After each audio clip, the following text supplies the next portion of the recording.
Welcome to the Church of Mavis radio show. It's 7:07 p.m. Central.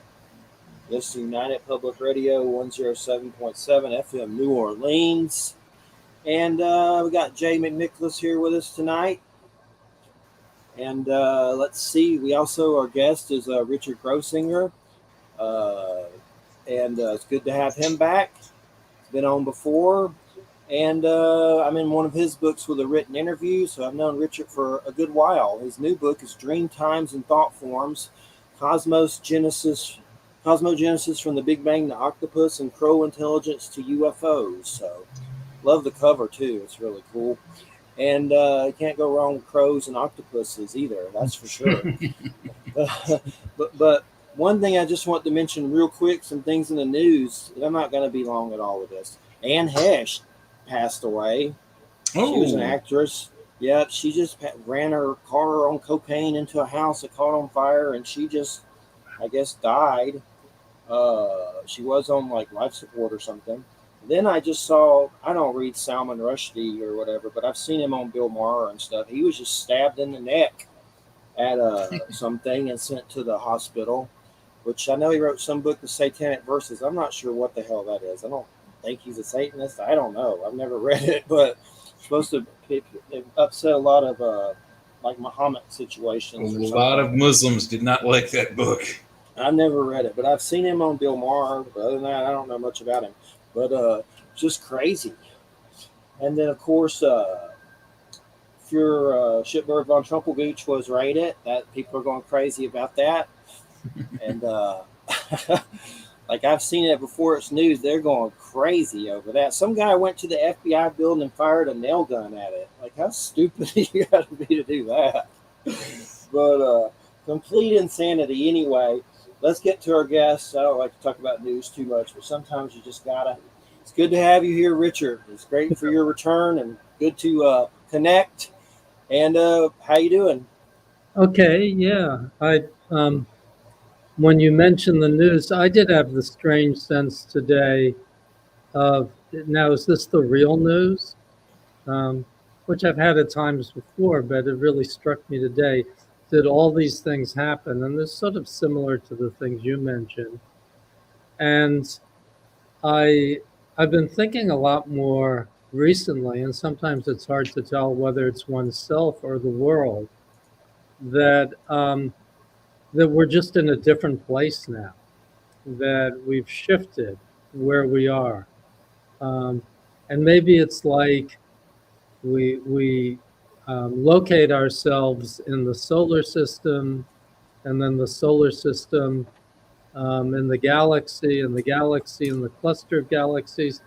But all of that is kind of moving in relationship to each other and in relationship to something which is hard for us to imagine or know what it is, or if that is just empty space, or if we're moving through some sort of even in physical space-time, whether we're moving through different dimensions.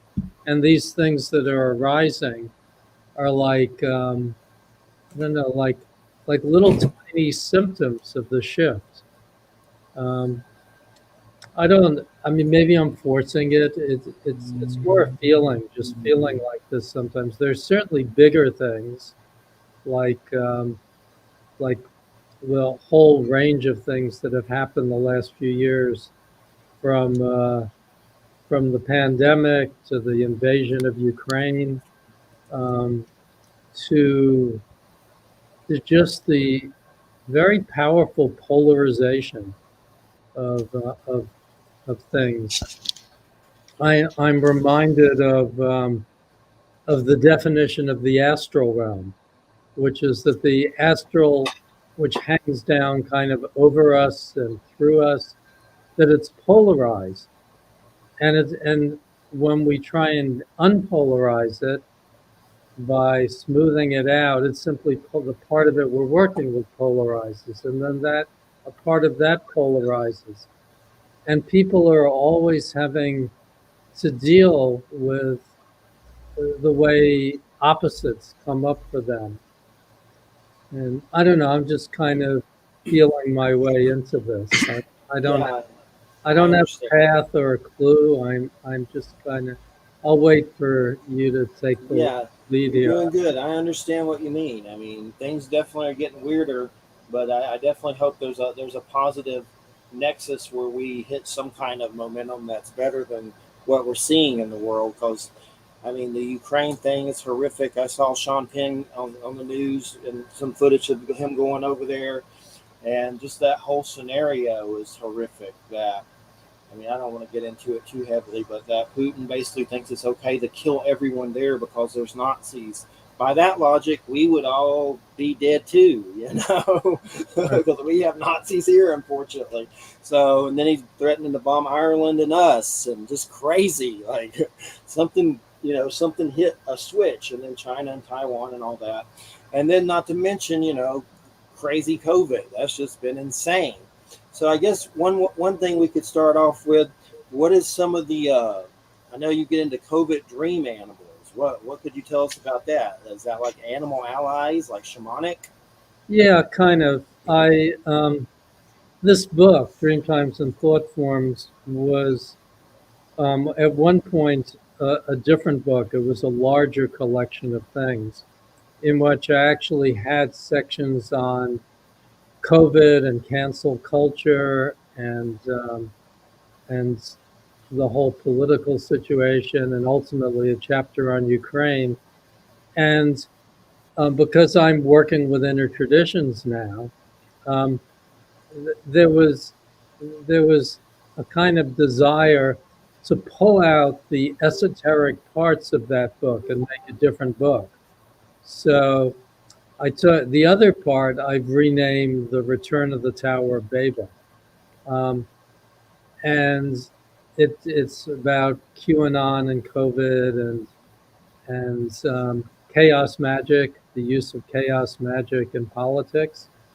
Um, and when I pulled it out, I decided to take the COVID animals out of the COVID section and put them in this book, um, which in which I was really trying to um, understand the flow of different consciousnesses through the system. And the COVID animals, I think I picked out crows and tardigrades and elephants and um, pigeons and turtles. And in a way, I was just being playful by calling them COVID animals, but I was also saying that COVID has caused us to look at the natural world differently. And when we look at the natural world differently, these animals, and it certainly includes crows and octopuses, take on a life that's much more like another reality that we've been ignoring, just like COVID brings into the world a kind of different framing than we've had thus far. It shifted the framing, and the civilization is so locked down. It's so full of its own concepts and even anti-concepts that at a certain point you say, no, no, there's all sorts of other stuff happening, and we keep wedging it into the system. Um, and I, I was looking actually, I just got this book myself, and I was looking at it and struck by more than anything the fact that at least for me, I write books in sort of spells or trances. And I enter the world of that particular trance. And then things come into being in that trance. When I go out of the trance, I actually have to get back into it to even understand my own book. And um, not everybody is like that. I've always written that way, but some people, and most of the authors that I brought into inner traditions, set out to write a book about something, and and they know what it is they're going to write about, and they lay it out. I more don't know completely what it is I'm going to write about. I have intuitions of things that are at the edge of kind of consciousness and at the edge of the culture. And I use I use writing almost as a divination, or even as a kind of jazz form, to see what I can bring into being. So at a particular point, there were these animals that kept appearing, and I didn't question their relevance. I just looked for a way to include them in the book, in and not even in the book, but include them in the kind of scroll of writing that I was doing, and then I would shape it into a book. So, on the one hand, I focused on crows and octopuses because they seem to represent um, high forms of intelligence that were operating outside the human network. Um, and I was shocked by the movie on octopuses. My octopus teacher, I had peripherally thought about octopuses, but I had no idea of the depth of kind of invertebrate intelligence that you could have an invertebrate consciousness that achieved a very high level in its own terms. And that kind of was a window in which I began thinking about the virus itself as a form of intelligence, and then the microbiome, the notion that we're kind of a compilation of many other intelligences that through millions, if not billions of years, have kind of assembled and exist within our consciousness. Um, I remember way back in the 80s when started to do embryology books, when I was partly earning a living by getting advances from publishers to write kind of history of science, esoteric history of science books. Um, I guess obviously we all know that we're made up of cells, but it never really struck me in a personal sense until I began working on that book that the um, that the kind of living units that make us up are living and independent themselves, and have incorporated themselves in this system, which we regard in terms of our own ability to have agency and volition, without even thinking about them and the fact that on their own level they have also agency and volition within us, and that our consciousness is in some sense a collective thing. Um, those are among the things that interest me. And, What's up with octopuses? Is it an alien? It kind of seems like one. yeah, well, it's an interesting idea to play with. Or the thing that I've seen played with that I found most interesting was the idea that some DNA or RNA-related molecules landed in the ocean and merged with some sort of oyster, um, and that the oyster then proceeded to evolve in an alien fashion. And there's a lot of semi-science about that. Um, um, it's it's to me, it's not even that important whether it's true or not, because it's not provable one way or the other. We're never going to get to the bottom of it. But in thinking about it, we then think about, well, what's intelligence anyway, or what is an octopus? Is it a terrestrial animal, or could it be um, a kind of interstellar animal? And then you could ask the same thing about us. Well, where did the material that makes us come from, and did some of that um, come from other worlds, just again within the physical universe? And Yes. that's not even getting into the larger question, which interests me in this book and others, which is uh, are we really simply like a nest within a series of dimensions, and that our own consciousness and consciousness itself travels from dimension to dimension, and none of this is real or any more real than anything else. Um, Again, it's just sort of like cells. It's very striking to me that the long time, centuries long search for what lies at the bottom of everything ultimately ended up with there being nothing, nothing but energy and curvature, and it's where the Dreamtimes comes into the title of my book.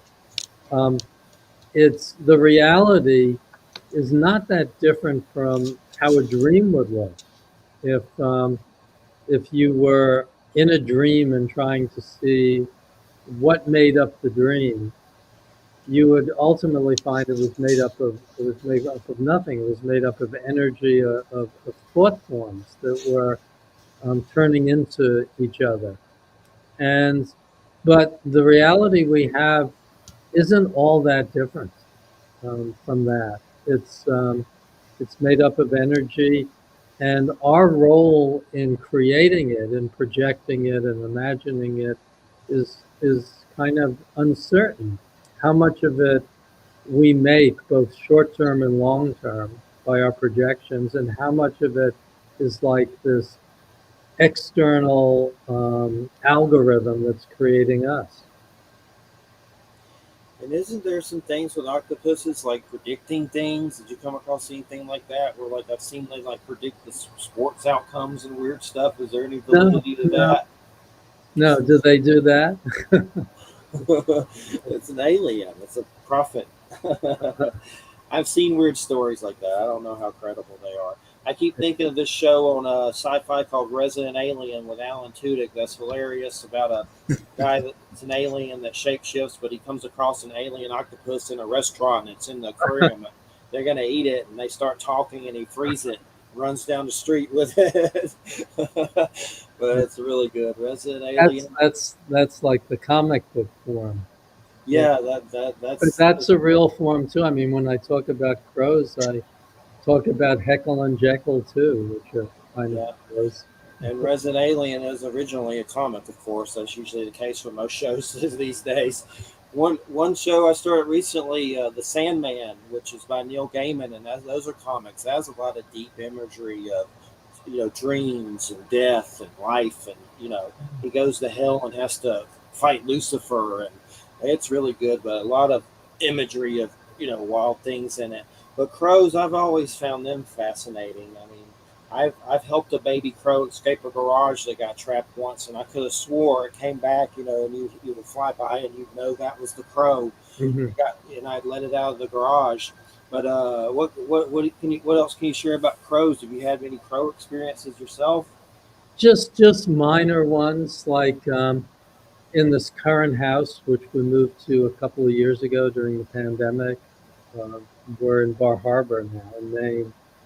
There are a lot of crows in the backyard, and I put it's supposed to be a compost pile, but it's really like a crow feeding bin because we don't bury it. And I just watched them come. As I wrote that part of the book, I was watching the crows and kind of trying to tell them about what I was writing, um, and knowing that I couldn't really tell them, and in a shared language, I just thought about that some and watched as they conducted their own business in their own language. Um, and having read that they have a full language with like a few hundred words, and that all of these little noises they're making are like sentences. So I'll just sit and watch them and think about how they're conducting a universe in their own terms. And and just the moment that you open to that, it kind of flows in. I'm sort of interested in how you receive that. So in that sense, it was like I asked them to help me write that section, um, and and I don't know again what the reality of that is, but I've in the last 15 years mainly I've done enough psychic work that I feel almost I feel a lot of things are possible, not only possible but likely, that maybe 20 years ago I would have thought were interesting, that probably marginally possible. But um, and then I've said, is that me? Have I progressed in my own practice and vision so that I can see that more, or is the world actually shifting so that it's becoming more psychic? And if that's so, like you were saying, well, I hope things improve, and basically we're saying that. But I think part of the reason that things are this difficult is because there is such a strong reaction against, I get what some people think of as the Aquarian age. You could name it a number of things, but there's a reaction against shifting to another form of consciousness, where we're in tune with a whole different part of of creation itself. And I think that there are a lot of people who are really scared of that because they're so invested in this reality. It's like having a bank account and suddenly having the money in the account declared void, worthless. Um, well, if it's only a bank account, you're still alive, and even if you end up homeless on the street, it's not the ultimate decision. But if it's the reality itself, if the reality itself and all your motivations in relation to the reality are kind of um, just declared obsolete, then you might want, for instance, a war in order to get you out of it. In the other book, which I'm continuing to write, the companion book, Return of the Tower of Babel, lately I've toyed with the idea that Trump and Putin are different versions of the same person, and I made a whole list of the ways in which they're similar. But I've thought about this. I've thought about the role that tedium and boredom plays in people's actions in a very deep way. Like, if you get really bored with what's happening, or you feel that the reality of it is slipping away, and your meaning as an individual is slipping away, and you have the power, for instance, to not only make a war but find a historical justification for it, like Putin. It's like that's a really big burst of new reality that then pulls everybody's attention to it and reaffirms your own value and power and stuff. And then that's kind of true of, all those kind of redneck Russian people who are saying, threatening England, well, we can wipe you out with one bomb in 5 minutes. And how is that different than what's being tossed around on the internet here? But all of it seems to be driven by the fact that the alternative is really scary to people, um, and that it's fear driven. Speaking of watching stuff, well, lately what I've been watching, just because it's right there, all this stuff is flowing across the whatever you call it, the media sphere. I've been watching the rather irritating investigation of Skinwalker Ranch, Oh yes, I'm very familiar with that for sure. I've read where all a the whole bunch of kind of people who pretend to be cool and sort of big shots walk around kind of pretending that they're doing this investigation, and they even pay some homage to spirits, to Navajo spirits, and to the energies that they're working with. But it still seems like it seems really fake, and it seems as though whatever's happening there is just playing them. It's yeah, it, yeah. with I their mean, cowboy hats and their whole their supercomputer named Satan. Is that a good idea too? Just weird little things like that. I've read the book, the first book, and there was a second book recently. I don't know if you saw it, but I haven't. I just haven't read it. It's called Skinwalkers at the Pentagon, and it has George Knapp and the dude that wrote the first book, Colin something something. The first book's Hunt for the Skinwalker, but they claim that they released a bunch of UFO documentation, and they claim also that some of the government representatives that came out there from the government had phenomenon follow them home from there, Yeah, yeah. but things like that. The hitchhikers, yeah. And the big thing, though, that I wonder, and I see where you're coming from with the show, because the last season I saw was the first season, and it ended with they're going to collaborate with the government spooks again. It's like that's just getting weirder and weirder. But the thing is, what's up with the radiation stuff there? That's what I can't figure out. Is there a nuke buried there or something? Like they're getting wounds and head wounds, and Yeah. definitely seems dangerous too. Well, it seems to me that when you're dealing, and this is to me, it's completely continuous with UFOs. If you're dealing with like lesions in this dimension, that when you begin messing with them, stuff is going to flow in, and you can call it what you want. You can call it UFOs or shapeshifters, or well, I could go on. I mean, there are a whole lot of possibilities.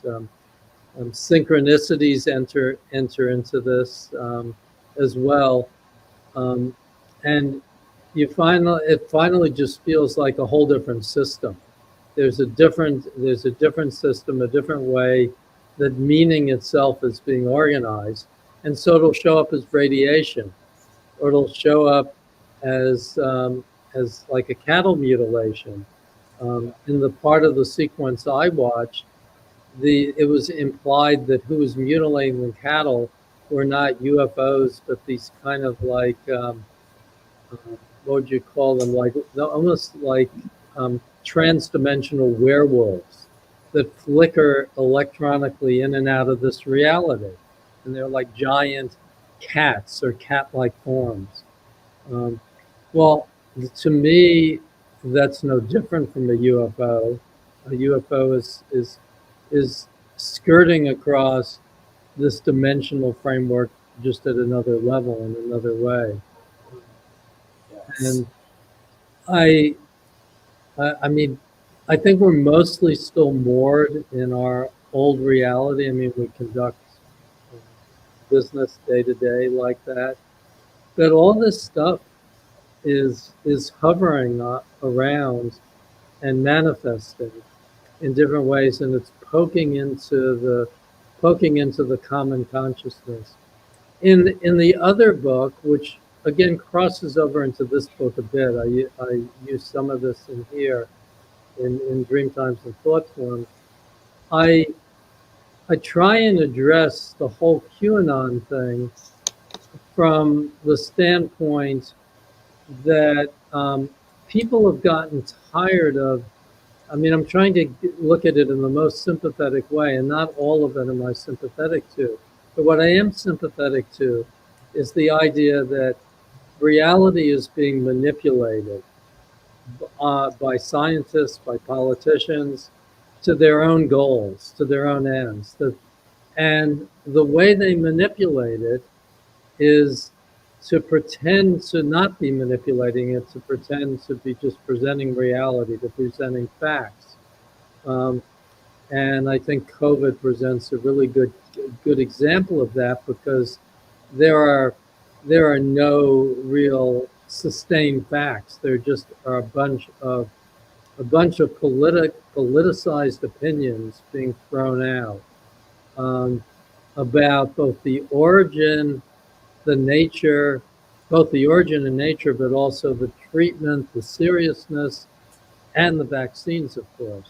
All of that's just being thrown out. So then you have these people coming back, throwing other realities back, many of which are completely fabricated, but they have force and power. And so what I see the people saying, I've always thought the letter Q was a very powerful letter.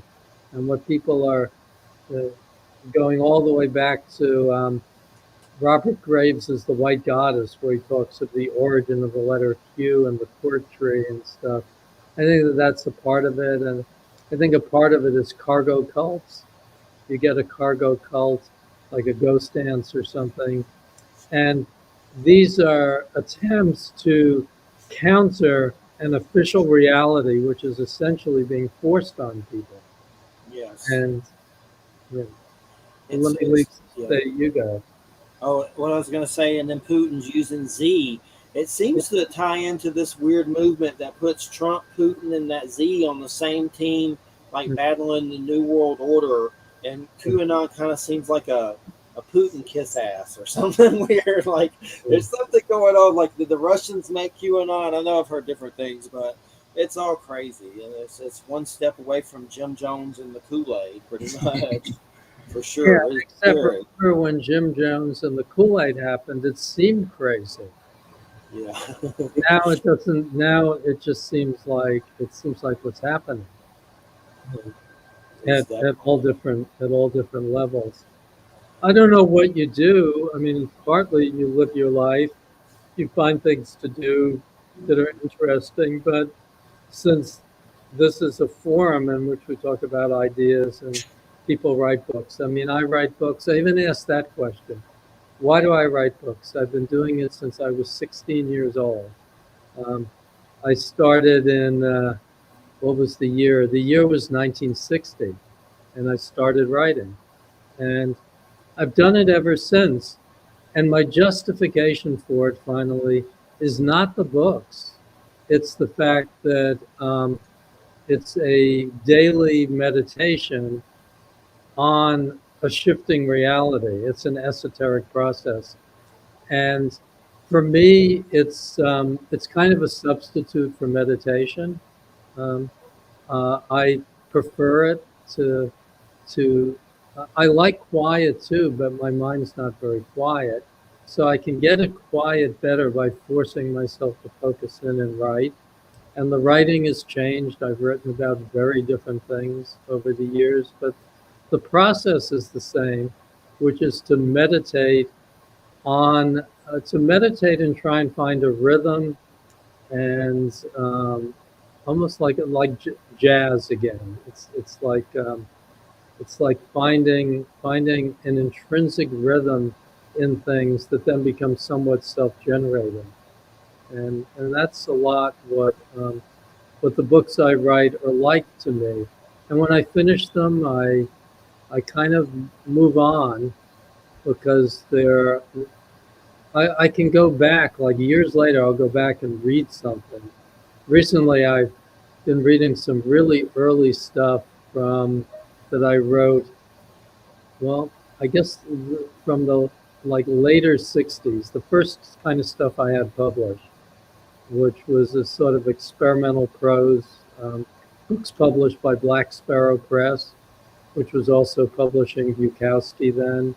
And I functioned as a kind of beat poet writing prose. Yeah. And reading that over, I can see the beginnings of what I'm doing now.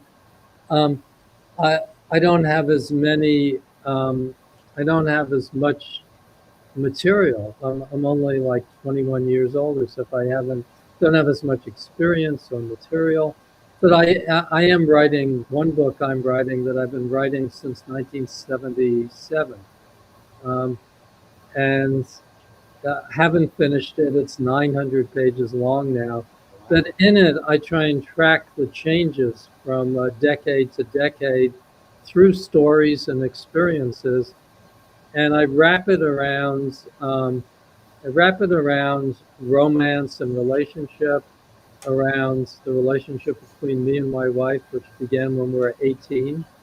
Um, and I just finished spending 2 months on that book. And in it, I go back and I actually quote some of the things I wrote in the 60s in order to recreate in their own terms what it felt like then. And, and, and it still strikes me as really strange that I lived in such a different time. It's like living on a different planet, or it's like a past life that I lived. Everything was so different, and the same things that are happening now that were happening then meant totally different things. like even a baseball game. If you watched the baseball game then, it was a totally different game than the game now. And these shifts occur, and they're generally unacknowledged, or they may be acknowledged incidentally, but they seem much more fundamental than that. Definitely. Well, let's let Jay get a question or so in there for a minute. I like to try to balance it out. Go ahead, Jay. Yeah, I got a couple right now. I'll probably get some more as we talk.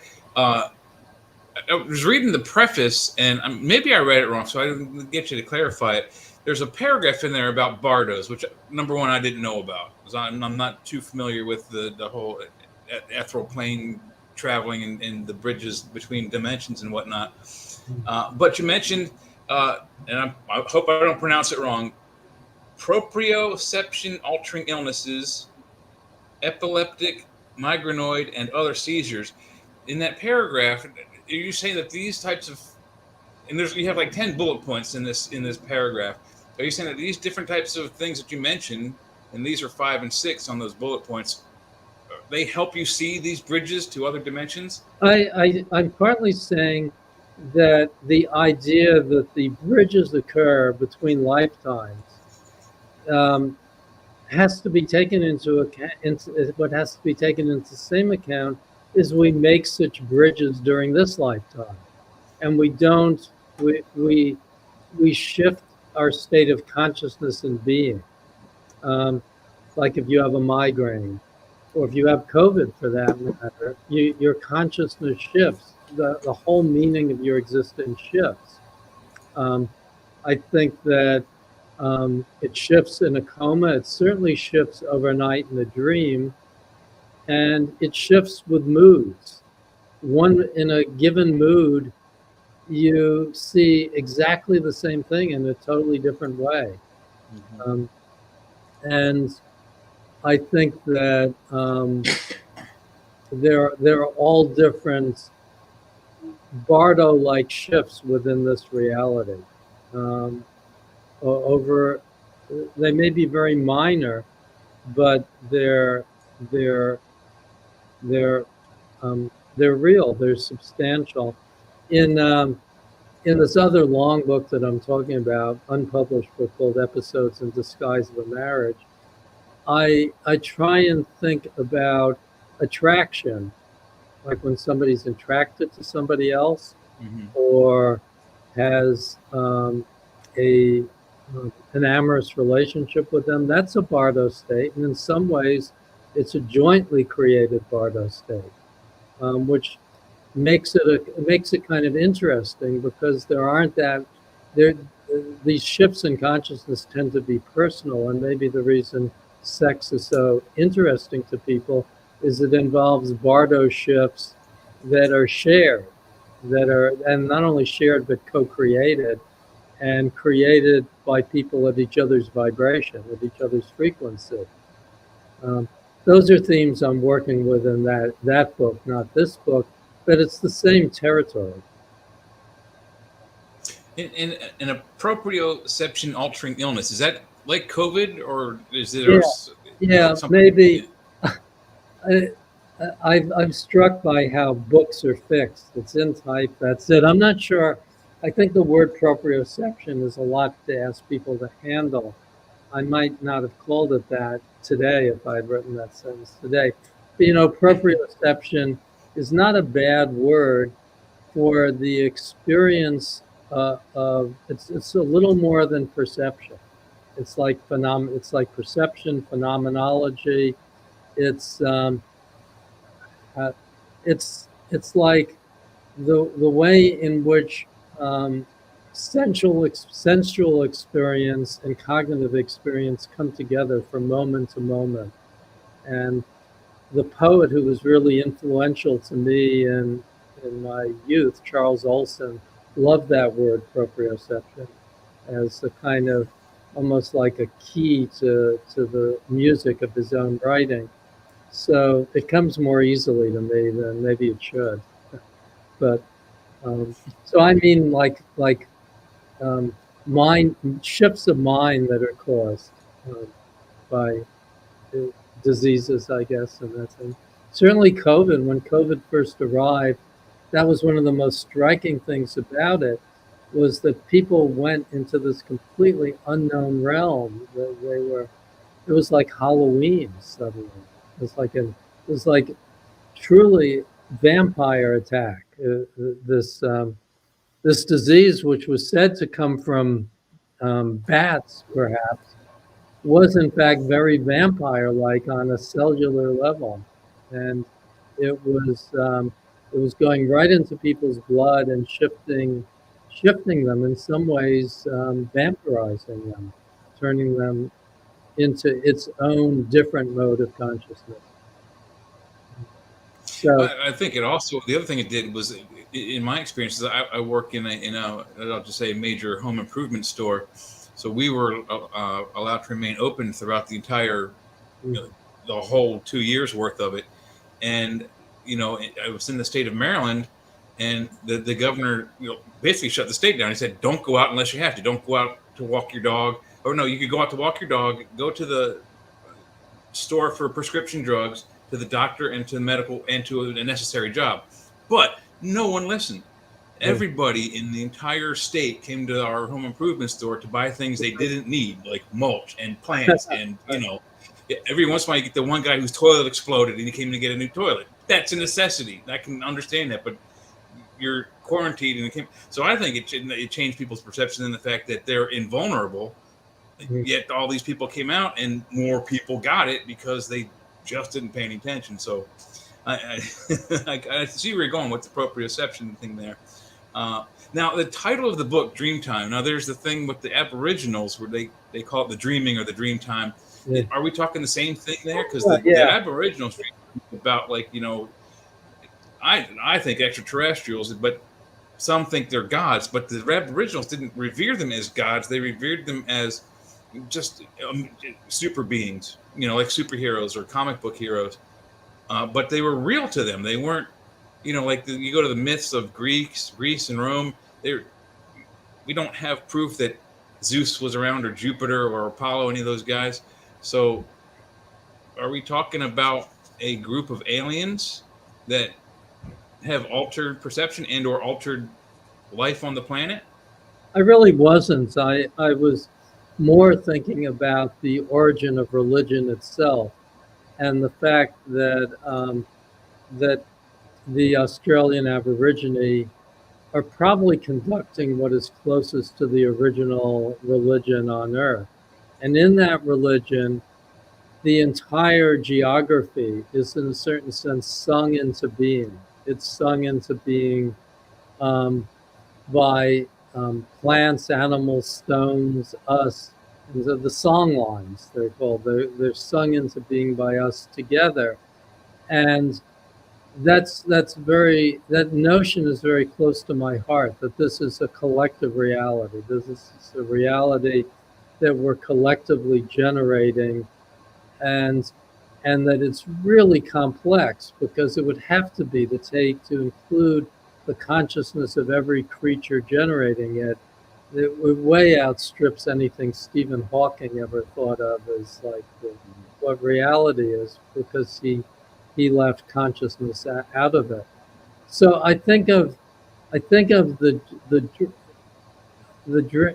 in this day and age, I don't think you want to try and appropriate the Australian Aborigine dream time. It's an Australian Aborigine system of telepathy and of migration and of hunting and of the sacredness of the landscape.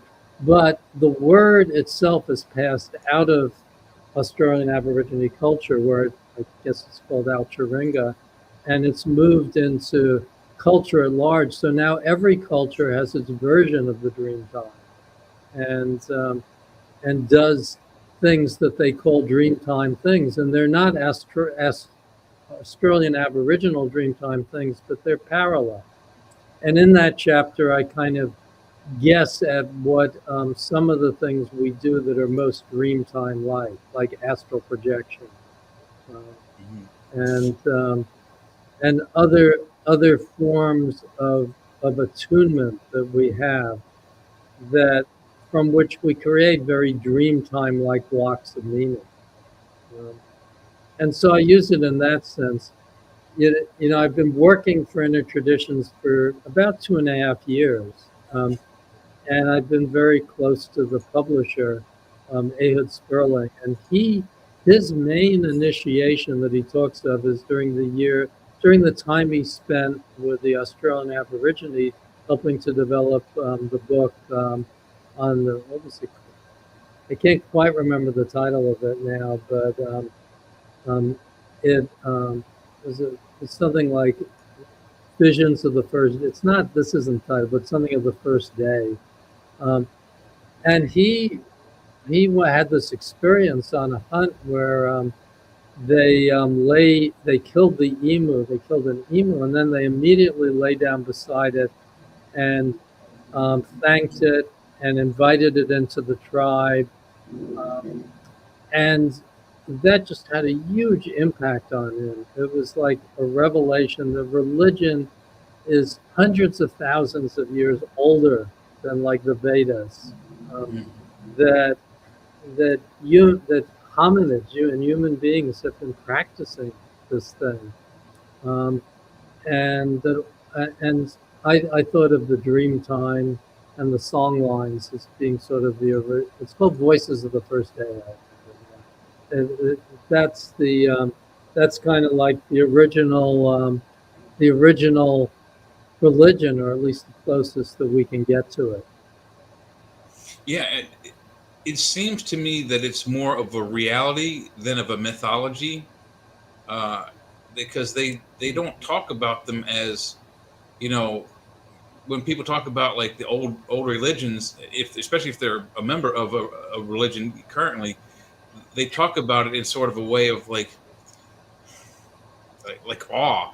But the Aborigines, they're like, it's like they were just hanging out with people that were just superhuman, and they did nothing about it, And I don't know how many other cultures do what they do in the hunting with the emu you talked about. I know the American Indians did that, but I'm thinking most of Europe. And when we came over from Europe to here, we didn't do any of that kind of thing. When we killed an animal, we didn't like go up to it and pray with it or thank it for its meat or whatever it's offering it to us after we kill it. We just went through and just wiped out almost the entire bison herd, and does that cause harm? Are you asking or saying? Yeah, I think it does. Yeah, I mean, but now we end up with factory farms, and from a socioeconomic standpoint, it may be justifiable or seem justifiable, but on a spiritual or karmic framework, we're just building up a lot of debt. And I'm afraid that some of what we're seeing now is just blowback. It's like psycho-spiritual blowback. Yeah, karma in a way. Yeah, it doesn't come in the form you expect it. It never does. Nothing in the universe that's working at a deep level ever manifests as what it is, because it's coming from way deeper, and so it picks its form. And that's what we're saying about like Skinwalker Ranch and shapeshifters too. If we're dealing with something that's extra dimensional, it's not going to come by invitation or accept the means of interaction that we choose. It's just going to completely behave rogue as it is. Mm-hmm. Yeah, I don't think we have much of a at least let's just say the Western world anyway. Not necessarily us three, but it doesn't seem they have much of a concept of what harm can come from what's been going on. And just as a side note, I don't know if you've ever had emu before. I was in college. Huh? Maybe once a long time ago. I had it once a long time ago. It was fantastic. My boss at the time, I was in college. I worked at the largest beer store in Savannah, Georgia. And so my boss every year in like February, January, he had a wine tasting, and each year he would choose a new charity to all the proceeds would go to. And every year the Chart House of Savannah was there, and the hotel we were in, their they had a really good chef. He had a table. Chart House had a table. And there were other food places around. Chart House always had a prime rib. The hotel guy always had 2 or 3 different things. But this one year he had emu. He also had some venison dishes, but he had emu done like a prime rib. So I went over and I tried the roast at the Chart House table. It was okay. Tried the prime rib emu, and I was like, wow. So I would go over and get the emu from the hotel's food table, go over to the Chart House table and steal their buns and horseradish sauce. It's the only bird animal that has red meat. It was really weird. But if you ever have a chance to get it, get it ethically. It's yummy. Yeah. And earlier you mentioned the letter Q. Now I'm not sure if I'm right on this, but correct me if I'm wrong. Is not the Q like the origin of the Q? Isn't it the Ouroboros, like the snake eating its tail kind of thing? Well, I'm sure there are multiple origins. I just brought in a book to Inner Traditions on the multiple origins of alphabets. And that'll be out in another year. But the one version I'm thinking of is just the Robert Graves Celtic alphabet, the tree alphabet, in which each letter represents a tree or a fruit, and the Q comes from the apple tree, the quart tree, and it represents the original question of Adam and Eve in the garden, in a sense, the forbidden knowledge. Mm-hmm. And thus, so many words that come through Latin begin with Q, question words like quis, quod, quidni. It's been a long time since I took high school Latin, but I remember. And and then quasars and quantum and all these things seem to just eat up the Q. So I think some of the power of QAnon is just the power of Q. It's just the letter Q has a subliminal effect that transcends. It's like keying people to the fact that something more is going on. I was musing before I added the chapter on Ukraine to that other book. I closed it with the QAnon. It seemed like one of the more fantastic, like Ehud, the publisher of Inner Traditions, says because I brought in books that have used some QAnon stuff. He says, I don't mind publishing shit, but let's publish good shit, not bad shit. And meaning boring shit, like the stuff that everybody keeps repeating. But I thought that the people who gathered in Dallas to welcome JFK Jr. back, that was pretty interesting. Not because of the attempt to produce these political hybrids and reincarnate political figures as each other for essentially sectarian purposes, but just the idea that the spirits still exist and they can remanifest. And I said they weren't, when they gathered in Daley Plaza, where JFK was assassinated, and they're mixing JFK with JFK Jr. with a little bit of Elvis thrown in. And I think it's not that they're wrong, it's just that they're like a few thousand years too early.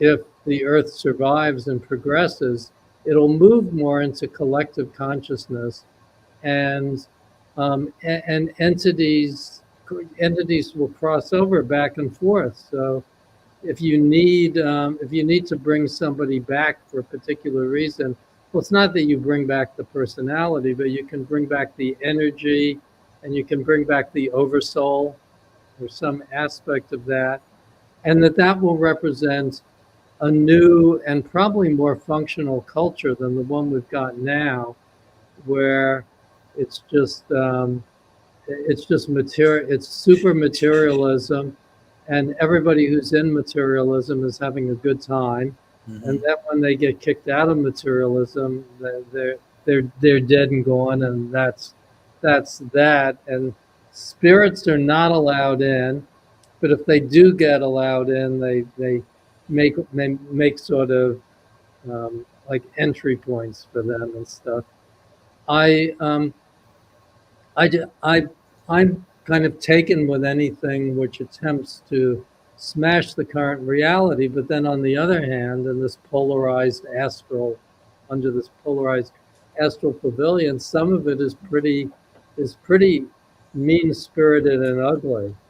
Um, By the way, watching stuff on TV, I mean, all these kind of weird documentaries. I watched one a couple of weeks ago. I didn't even know what it was. It was called something like The Most Hated Man on the Internet. Did you see that one? I haven't seen that. I knew nothing about this whole phenomenon. It was like in 2011, 2012. It was the birth of revenge porn. And this guy who had a website, I think it was called Is Anybody Up?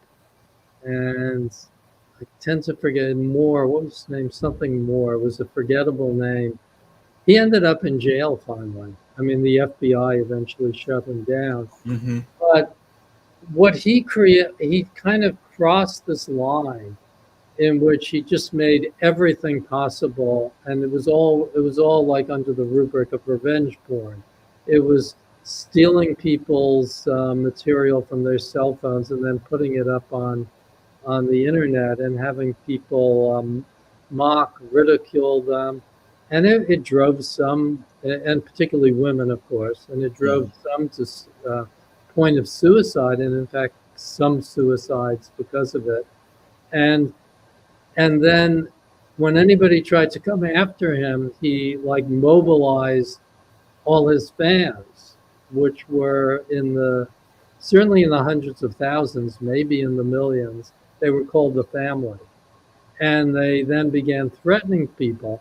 And everybody was scared of them. Even it took the FBI even some work to get over their own reticence to go after him. And and I didn't know anything about this. This was all 2011, 2012 into 2013, and then he got put in jail. But it occurred to me, well, that never went away. He just exploited it. And it's not just the revenge porn, it's that people are now experimenting with the fact of, well, why should there be a limit on anything? There are no limits. I can have as many guns as I want. I can shoot as many people as I want. I can say whatever I want or make up whatever I want. Yeah, without repercussions. Yeah. Now, agreed, we may not want that.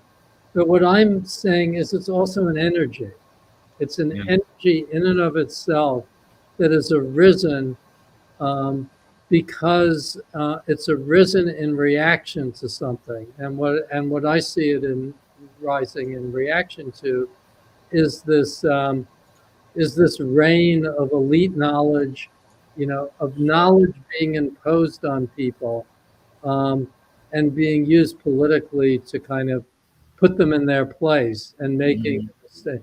And I'm on the wrong side of that. I'm educated, I have knowledge, but I don't think that is a free pass for me. I don't think that guarantees me anything in the bigger picture. So I look at these other people, they don't have access to that knowledge and they can't juggle it in the way I've been taught to over the years. So instead, they find other ways to weaponize information and to fight back against the imposition of facts, of the use of fact, and then QAnon was a perfect. The pandemic was a perfect opportunity because I don't know where you guys stand on the vaccine thing, but I don't have the vaccine. And I don't have it. And don't intend to get it. I do take a whole bunch of stuff every day, homeopathic stuff, herbal stuff, and some supplements. And it's not that I feel immune, but I've had a lot of exposure and haven't gotten it. And other people who have gotten the vaccine have gotten it. And everybody else in my family has gotten the vaccine. My wife, my kids, their kids. So I'm out there alone on it. I just have my family was pretty messed up in childhood. I've never trusted the adults. Um, they have they've always seemed to me unreliable. And on this one, that vaccine didn't feel right from the beginning. Yeah, and there was I don't know the guy's name. There was a former doctor, and I don't know if he was a surgeon general but he was some sort of like a government vaccine stooge, and he actually came out and said that the three vaccines that have mRNA in them, he says that he was one of the guys on the forefront of making mRNA. He said it's not tested to the point where we don't know what it does to people still. And they're like, oh, it's safe. If you don't know what this mRNA does, so I don't understand why they push it. But yeah, I agree with you. I'm not going anywhere near those. Yeah, they know short term. They know something short term, but they don't know long term. And it's not taken enough into consideration the fact that in the old days, when you had to make a vaccine, you really had to work at it. You had to work with experiments in nature to try and get the sort of reaction you wanted using biological material. And then this pandemic comes along, and they don't have any patience at all. And it's like, we've got all these machines. We've got CRISPR. We've got, we can just duplicate. We can just make up what we need. We don't even need live stuff. Let's just manufacture it. And well, it's difficult for people it doesn't survive. Well, we'll just freeze it. We'll put it in this graphene oxide solution. And so then you end up with this ridiculous kind of paradox. It's clearly the Donald Trump vaccine. He's the one who, it was done the way he does things. He threw a lot of money at it, tried to, I joked to, it's like he always wanted the biggest bimbo and the fastest machine. So, he got this vaccine. But then the moment that the Democrats came in, it became their vaccine. And they immediately used it as the bellwether of science to then herd everybody into taking it, herd, shame, threaten, terrify, without any reason and with any justification, and with no warning that this was really quickly thrown together, and it was created by a whole new method of just, there are like, at this point, I think 300 or 400 of these vaccines worldwide, because everybody can make their own. It's like a video game in that sense. You just, you turn on your machine and you manufacture the version you want, and you call it a vaccine. But the virus also, they're not completely nailing it. So it just keeps evolving. It keeps mutating. And that hasn't happened with other vaccines in the same way, because there I'm getting into microbiology over my head. But anyway, I do deal with this somewhat in this book, because I write about the microbiome and the nature of viruses and the intelligence of viruses, all of which is interesting in its own right. Well, first of all, a virus, once it gets into you, it sort of already kind of rewrites your DNA to begin with, whether it's the flu or chickenpox or whatever. Am I not correct on that? Yeah, it does. It kind of it copies. It sort of becomes like a Trojan horse. It masquerades as you and copies your material, but uses it for its own its own nefarious purposes. well, I don't know. It's not nefarious from its standpoint, and it's not. One questions whether something that simple even has consciousness. But since I think even a stone has rudimentary consciousness, I would imagine Right. a virus. I got the first one, 666 implant. No, I uh I had saw this story about this guy that had testicular cancer and he got COVID and croaked, and I freaked out. My mom got it. She's like, get the virus. I mean, get the vaccine. So I got the first one, but I have not got the boosters. I'm probably not going to because I wish I didn't, but I didn't get it. But I haven't had any really adverse side effects.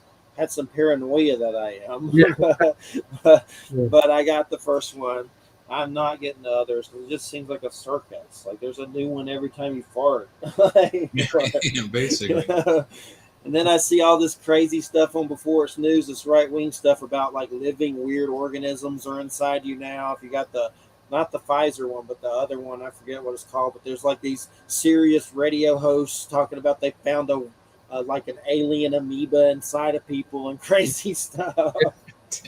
Like I can't even keep up with it anymore. Yeah. Well, even when I find that even when it's not accurate as science, it's accurate as metaphor, and it's capturing this invasive reality.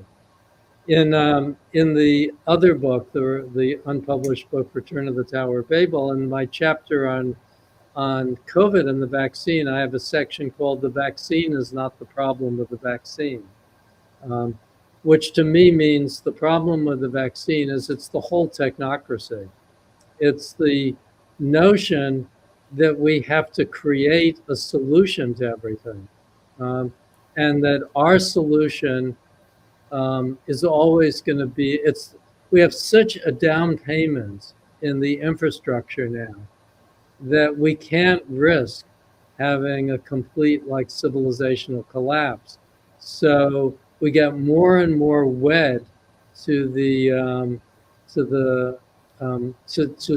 not so much this vaccine, but the entire technocracy and everything that it's offering.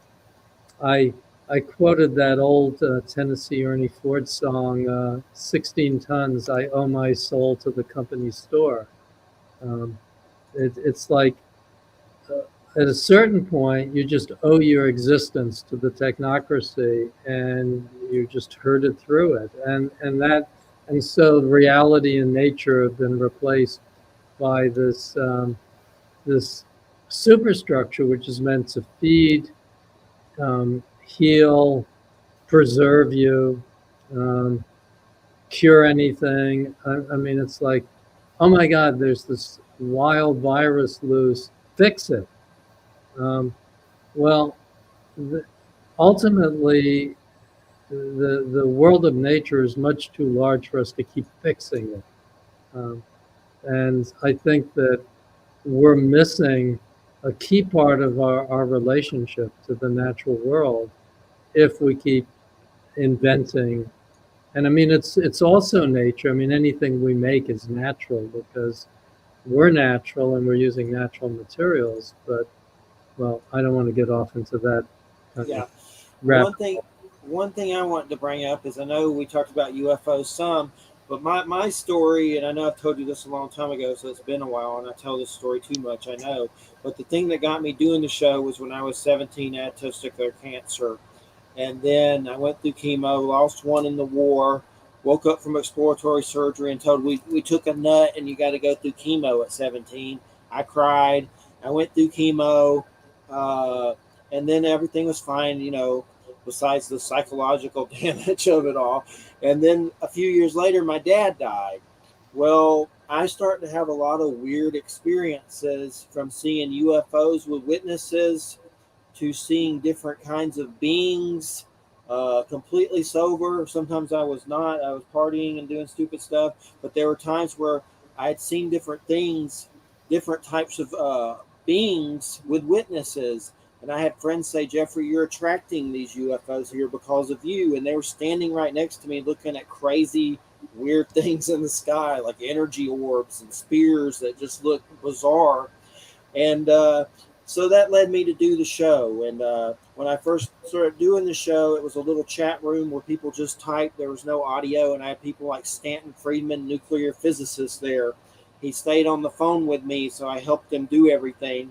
And what had happened at first is I had trouble getting interviews, and I said a prayer, and I had a UFO sighting of some red, like weird energy things in the sky. I don't know what they were, but next thing you know, I'm on the phone with like Stanton Friedman and Nick Pope and the dude from UFO Hunters. It was like a connection. Like, I don't know if aliens helped me or what. But my point is, I come to the conclusion that this is about raising consciousness. And I think, I know a lot of your writing is definitely about that in your books. It's something that we touch on, trying to open people up to this stuff. And that's what your whole, a lot of your books are about, in this book for sure. But one big thing that I've seen, and I've had people on from the shamanic paths from different tribes and, different things like that. And we've talked about luminous beings of light.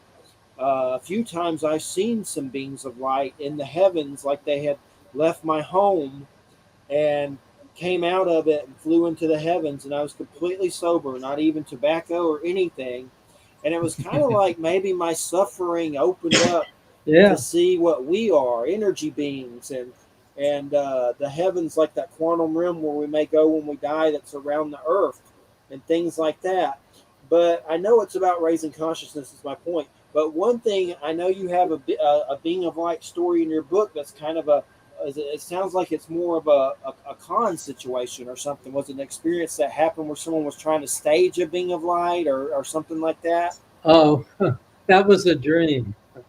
Oh, a dream. Okay, okay. Dream.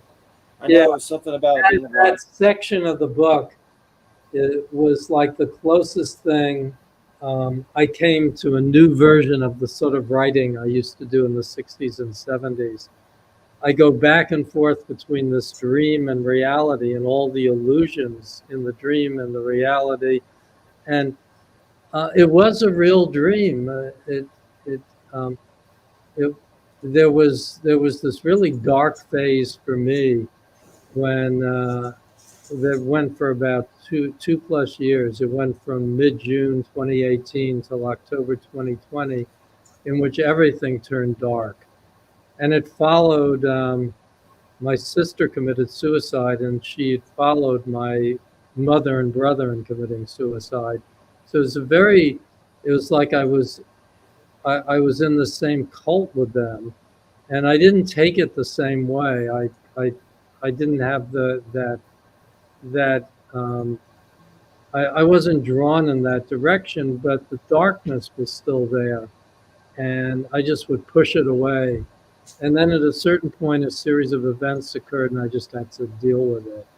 And it was pretty terrible. And that dream occurred during that, and it was a mix of all these. I dreamed of these various psychic people I knew, and then there was this being of light who was sort of a fraud. She was being pushed on stage to pretend to be a being of light. But in being pushed on stage and faking it, she became it. And then the whole sequence became about how do we, within our own life, there are so many like numinous things and then make-believe things. And the things that guide us are often the things that seem least likely to guide us. But that's why we're able to be guided by them, because we haven't figured them all out, and they don't let us figure them out. They just guide. And so I was touching on that a little bit by putting in that dream. Yeah, I mean, I don't know if the particular, I think I was in that passage, that really dark passage, when I did the last interview with you, and we really, unless I'm remembering a different interview, because I did maybe 25 interviews when my book Bottoming Out the Universe came out. I know I did one with you, and I think it was yours. Did you have a woman in New York? Yes, Wham. Yeah, sure did. Yeah. So that was a very powerful, that was of all the ones I did, the most powerful, because it was during the time that we talked that I sort of went through the kind of the darkness that I'd been in. I experienced both the darkness and the light in that show. And I was still transitional. I hadn't come out of it entirely yet. Um, and and but it was a really powerful experience. And during the time when I was in the darkness, we had left. I'm not a Californian at heart or in any other way, yet we lived there for 38 years, and I developed a publishing company there, and we'd raised our kids there, and they stayed Californians. Like our son is a California environmental biologist, and our daughter's kind of definitely an indie movie star in LA and director. Um, but we, in 2014, we came back to northern New England, which just seemed that at that stage of our life, hitting 70, it was like, get us out of here, get us out of California. It suddenly, I realized, well, none of this is real. None of this is what it seems. And it's just been like this great mirage. It worked. Um, but then, but then when I went into the darkness, we both kind of went into this darkness. So we went back there in 2019 into 2020, which is when I did the talk with you and your person in New York. And then we went, and then in mid-June of 2020, and I write about this a little bit in Dreamtimes and Thoughtforms, we just came back to Maine and then ultimately relocated in Bar Harbor, which is a real like spiritual center of Maine where there's a lot of psychic energy. And I really like felt it immediately, and it was totally during COVID. I think we were really lucky to be able to slip in here. And I restarted the psychic group I had here. And all sorts of interesting people came to the psychic group. A lot of young people, a lot of people like early 30s was about our kids were just here last week from California, and we had a party in the backyard, and they remarked that the average age was younger than most of their parties because all these people who have come in through the psychic group and also through intertradition. So the other thing that happened was when I in that dark phase was my wife and I had developed our own publishing company starting when we were in college in the 60s.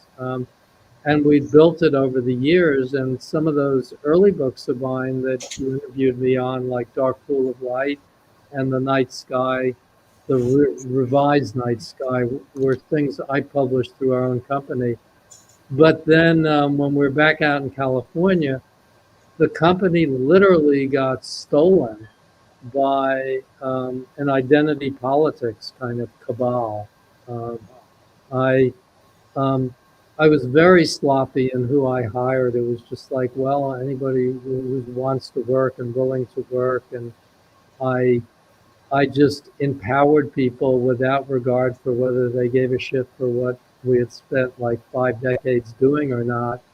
And after Trump, it became it wasn't just a matter of the right. It became something on the left too, of just like, well, do whatever you want, take whatever you want, and make up a story for it. And I think the best phrase was virtue signaling. So they decided that it was a white privilege press, and that we had to make reparation to them, even though they were mostly white. But you see, but they were sort of white, virtue signaling white, and they literally kicked. Well, Lindy had retired, but she was on the board, and they literally kicked me out of the press, after essentially 55 years of doing it and building it. And then they proceeded to vandalize it, like putting out a print. They had no actual sensitivity to psychospiritual topics, just a kind of surface commercial, like this is commercial, or we can sell this, that the whole soul was gone.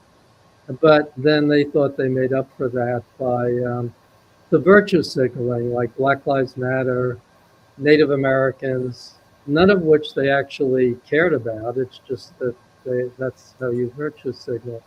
So the publisher of Inner Traditions asked me to come in and bring my people over there, which was an amazing thing to have happen after so many years.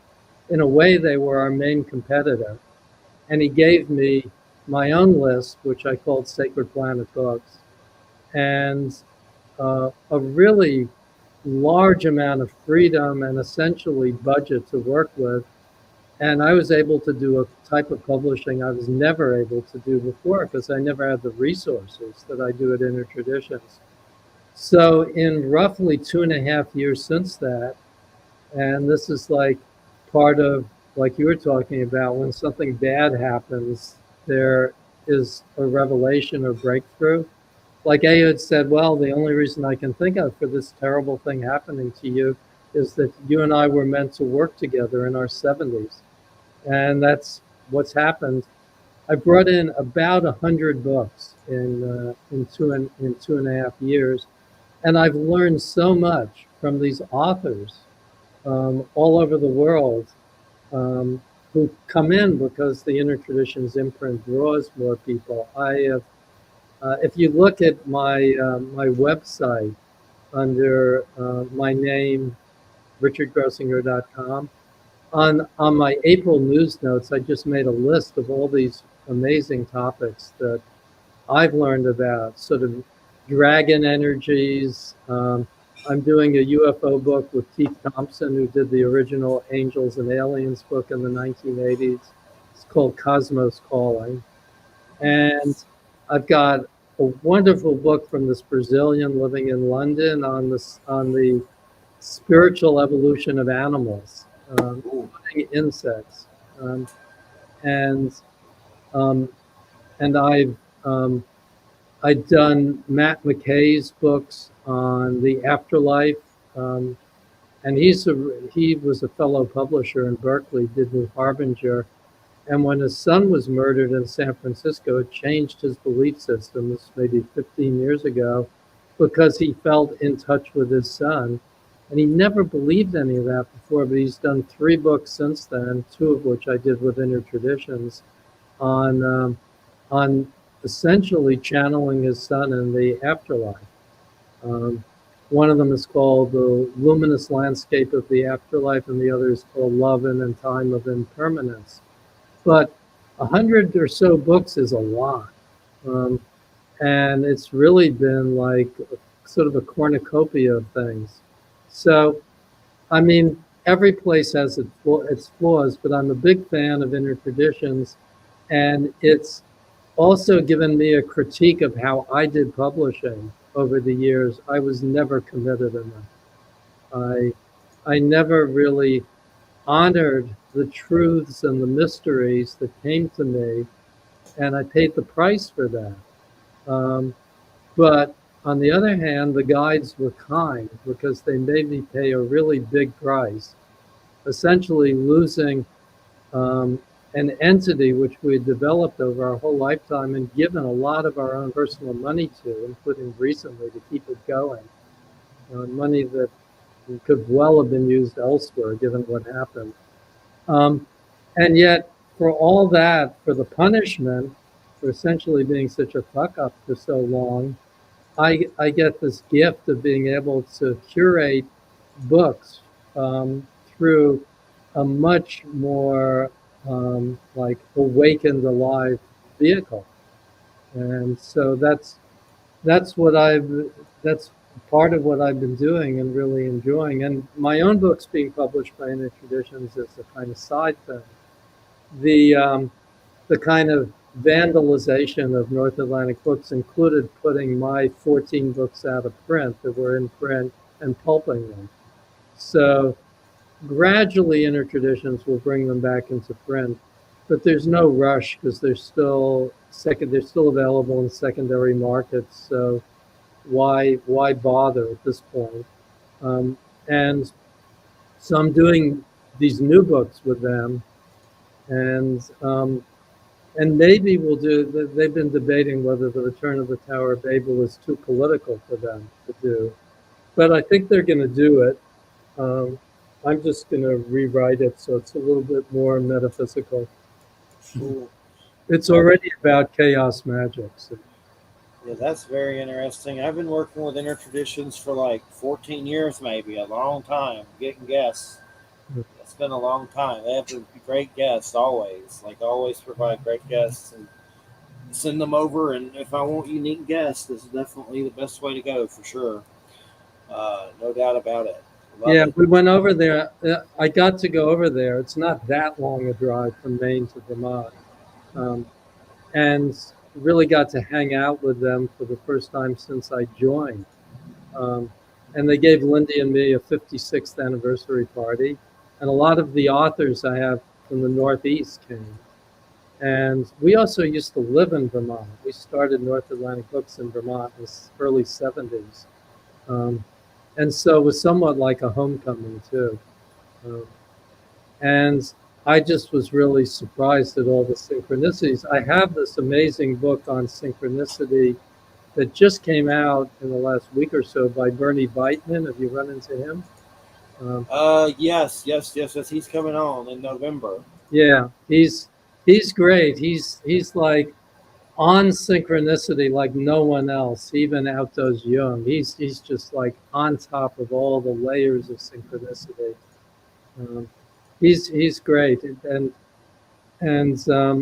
he also joined the psychic group. This young psychic here. I joked initially that she was like the LeBron James of young psychics. She was so good. And she just showed up at the group one night. And the second night she showed up, she said, "Would you like a reading?" And she went around to the group. We're in the backyard. There were like 11 people there. She read everybody's aura. And just really amazing things. So accurate.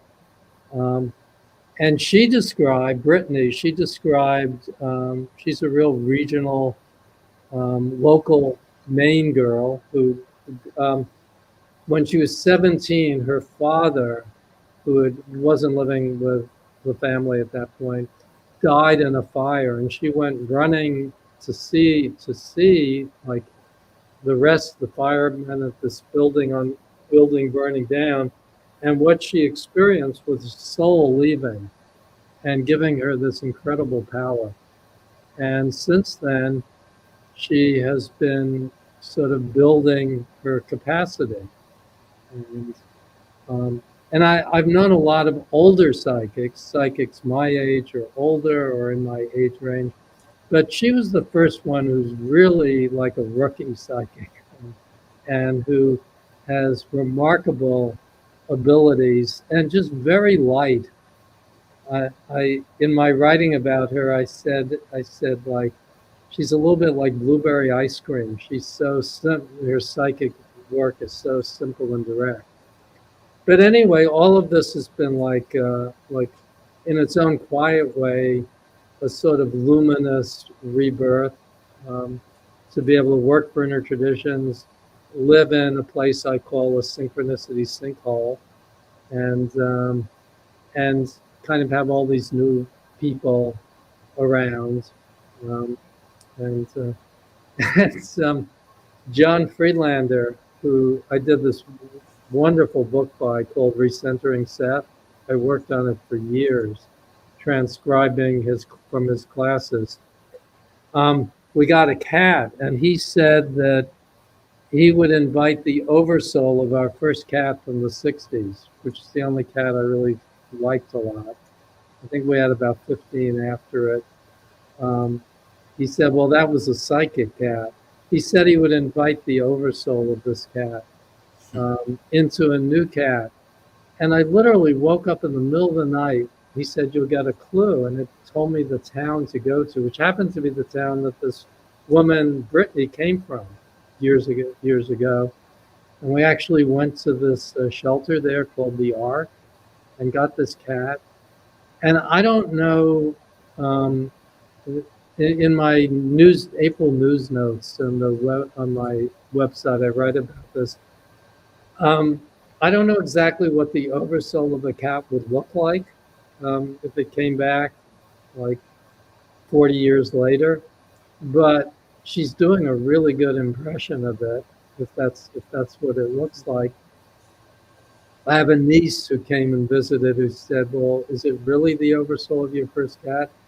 I said, "Well, first you'd have to know what an oversoul was, and then you'd have to know what a cat was." I don't really know either, for sure. But I can assure you that that actually does happen. I have a cat. When I was in college, my friend's girlfriend, they found this cat, a kitten, Maine Coon, in the trash can of a McDonald's, like in the dumpster, eating McDonald's food. So they couldn't keep it. They gave the cat to me. That cat lived for 20 years. When I moved back to Maryland, she passed away. Well, going on probably like 14 years now, something like that, maybe 20.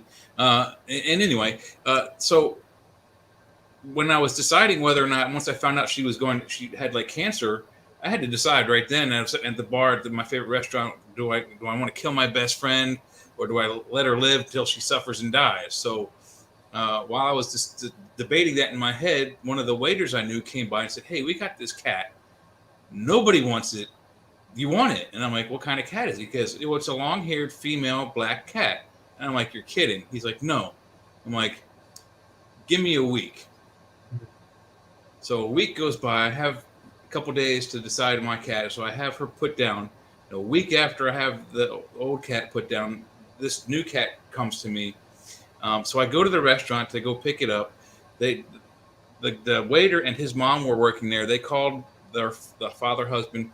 He drives up in a big red truck, and we go out to the back of the restaurant to wait for him. And as he drives up, this little cat, the same size as when I got her the first time, sees me through the window and tries to jump through the window. I mean, like, you see her smash her face in the window trying to get to me. And I'm like, wow, that's weird. I wonder why nobody wants this cat. Does she like claw people's eyeballs out? I take the cat home. Like immediately after that, I go straight home, take her, put her in my car, and go home. She immediately, when I got to my apartment, she knew exactly where to go for everything. She knew where the water was. She knew where the litter box was.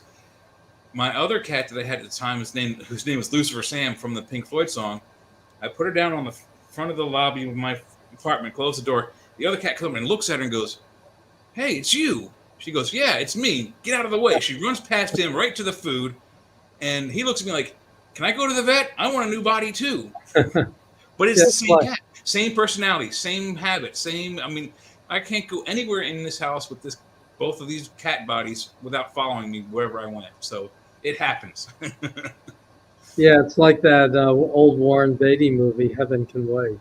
Yeah. Mm-hmm. I was just going to say, I had a dog situation that I had a dog. I mean, Jack was his name. He was a beagle, Jack Russell mix, and he's with me 16 years and would walk with me every day. He smiled, but one day, of course, he passed away, and I was crying and crying. Well, before that, I was holding him in my arms and crying and crying, and I was outside sitting in the yard holding him, and I saw a white flash of light in the sky above the trees. That was weird. I don't know what it was, but we had another white dog that passed, so we said it was her, coming to get him. But he didn't die then. He stayed for an extra week. So I spent time with him, and then finally he passed away.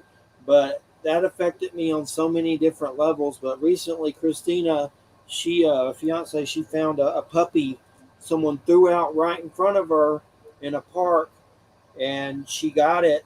Her other dog ran off the other puppy they threw out, unfortunately. But this one came home, and for some reason in its face, it looked like Jack, but it was kind of like a gold lab. It wasn't exactly like him, but there was just something about the face. And I actually had a psychic lady say, "Look at the eyes. You'll know it's him by the eyes." But this is a girl, so I call it Jackie now. And every time I look at it, I think of Jack. I don't know for sure, but there's just something weird about it. And I go, well, I hope he's not looking down and thinks I'm, replacing him. I hope it's really like his spirit. But there are weird things. If it smiles, I'll know dead on. But maybe he shows up in it. Maybe it is him. I don't know, but there's something just weird with it. Like, it looks like him. Right. Well, animal souls are more fluid.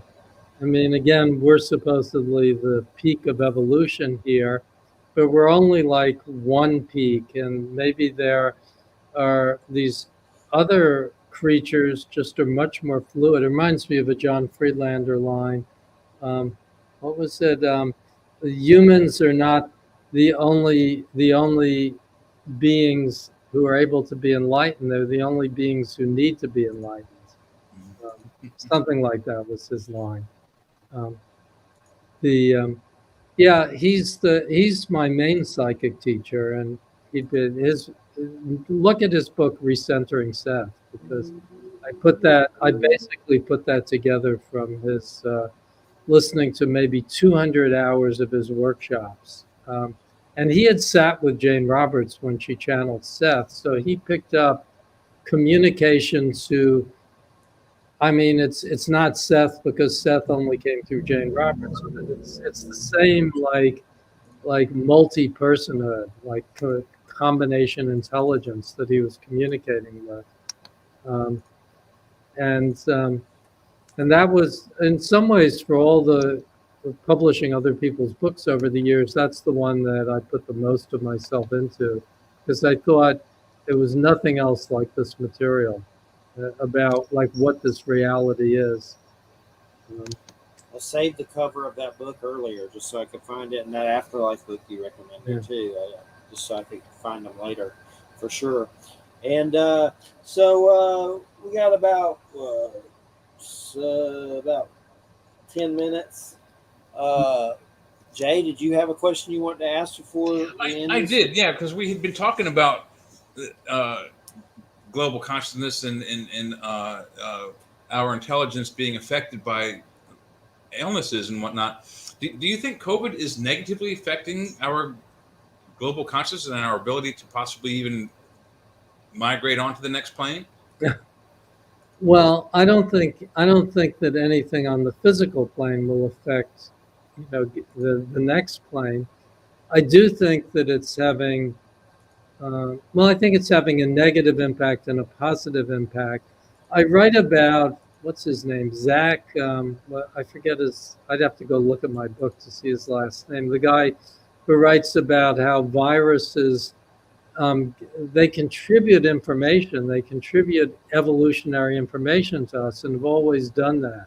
Mm-hmm. And that the COVID virus is a particularly good one, whether it's artificial or natural. It is putting rather powerful levels of intelligence in us that eventually will kind of humanize in terms of our own psyches and take on identities and realities. So he argues that that it isn't a bad thing, that it's just the way that the biosphere upgrades our intelligence, that with all the toxic effects and 5G and like all the Monsanto crap in the environment, that we need an upgrade in intelligence, and so he proposes that COVID might serve that function. That would be a very positive thing. Yeah. Also, one of the things that's kind of bothered me sort of about the not necessarily this genre, but alternate subject books, is a lot of the female authors always talk about the sacred feminine. And somewhere in your book, I don't remember where I saw it, but somewhere in this one, you mentioned the sacred masculine. Thank you for that. Are we going to see anything more on that? Because everybody else talks about the sacred feminine. Well, note that few people talk about sacred masculine. Well, there's the youngest author I brought into Inner Traditions, Sophie Strands, who may still be 27 or 28 now. She's great. She has a brand new book called The Flowering Wand, which is literally on the sacred masculine. So awesome. Look, check out Sophie. She's super brilliant. She wrote the foreword to your book. Oh, right, she did. I invited her. Yeah, I asked her to write the foreword. She she's great.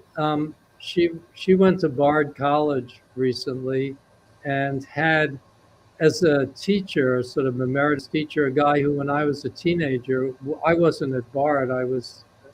We were at Amherst and Smith, but we used to visit Bard because there was this whole kind of occult salon there, and the same guy kind of educated her. How many years later? Like essentially almost 60 years later. Um, but yeah, she also did a novel that's coming out called The Magdalene Secret, which she's really good because she's an exceptional writer, an exceptional literary writer as well, and she's so articulate and charming too. So, The Flowering Wand is a good sacred masculine book to do. One thing I think of, I'm just sort of thinking about my own book, and probably the most exciting thing to me about the book, at least at this moment, thinking about it, was a dialogue I had with that friend Matt McKay I mentioned, the publisher of New Harbinger. And he told me that he proposed this thing to me when I was back out in Berkeley in 2020 when we were talking, and he was actually trying to do some past life regressions with me that were really, I don't know if they were past life regressions, but they were intense. Mhm. But his press purchased a press called Non-Duality Press, which was essentially a Buddhist press, and it didn't do well. And it caused him to rethink non-duality. And it was very much along my own lines because I am very not just interested in Buddhism. I think Buddhism is the most sophisticated system on the planet. But I think that Buddhism has been used to impose a weird reality, especially in the West, which is that this world here is like a disaster zone. It's like a cosmic mistake, and that the goal is to get enlightened again, is to get back in enlightenment, and to pay whatever price is necessary to get out of this false reality into enlightenment. And Matt posed it beautifully, and I really made almost a whole chapter in this book based on this, which is, well, how the fuck did this reality get here then? If it's a mistake, it's an awfully big reality. To just be here is a mistake. And his phrase was, it has to be accounted for. And I think that probably that's the biggest key to my own work and my work in this book, was while believing in the existence of higher dimensions and higher realities, this reality has to be accounted for. It has a driver behind it that's really powerful, and it doesn't do any good to just say. And that was also that dream about the being of light. I write about this. It doesn't any good. It's not a viable path to say I want out of this reality because there's a better reality, or I can perfect myself to get into a better reality. Well, how did we get into this reality to begin with, and what's it doing here? And that's probably as close to the essential story in this thread in the Dreamtimes and Thoughtforms book, is trying to think out the richness of this reality. And it's also what I did in the earlier Inner Traditions book, Bottoming Out the Universe. And it's what John does in Recenter and Seth. And that's probably the most interesting theme to me because it's so forgiving. We don't have to worry about this being a hell realm that we've been consigned to because we made some huge mistake or original sin. This is the realm that we're creating. This is where we're supposed to be at this moment. And it's, yeah, I mean, there are better things and worse things you can do. That, like John Friedlander says, the universe is still working to optimize itself for our spiritual freedom every second, no matter what decision we make. We can make the worst decision in the world. It'll re-optimize the next minute.